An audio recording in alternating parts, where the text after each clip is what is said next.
Tonight, a Memphis family's moment of crisis sparked an unexpected act of kindness from somebody who was watching our ABC 24 News report from home. Now, this all happened last week during our winter storm. After our story aired Friday night, what followed is a quick reminder of how compassion can turn into action. Lauren Turman shares the story. Thursday night, we introduce you to Gerald Driver, whose family was stranded, out of options, and forced to seek refuge at the Ed Rice Community Center, which was operating as a warming center. We slept on the floor from Friday till today. Me, my wife, a 12-year-old, 9-year-old, and a 1-year-old. When our story aired, someone was watching, someone who says they recognized the fear and the exhaustion. They hadn't had anything hot for several days.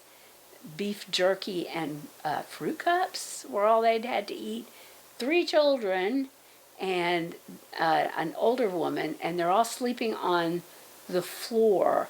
She asked not to be identified because of her work as a therapist. After seeing Gerald's story, she knew she couldn't look away. They were hungry, and I thought, I can't tolerate that.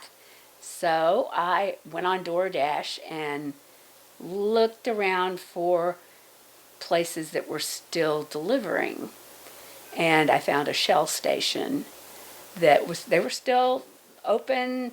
They made things like pizza and fried chicken.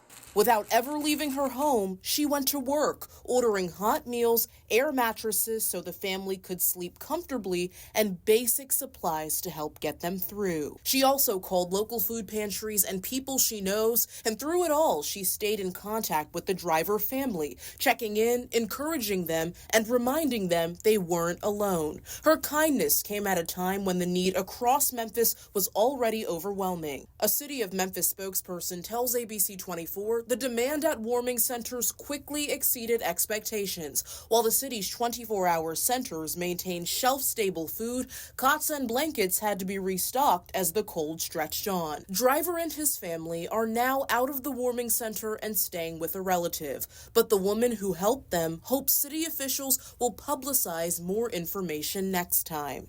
These people were on the street. They were driving somewhere. They wouldn't have heard the announcement to bring food, bring stuff. Homeless people go there. They wouldn't have heard. Her story proves something simple but profound. You don't have to brave the cold. You don't have to stand in the storm. Sometimes all it takes is one click to change a life. There are very giving people, and we, as a city, we would mobilize, and I think that's important that we show kindness to one another in the midst of all the turmoil that's occurring. In Memphis, I'm Lauren Turman, ABC 24 News.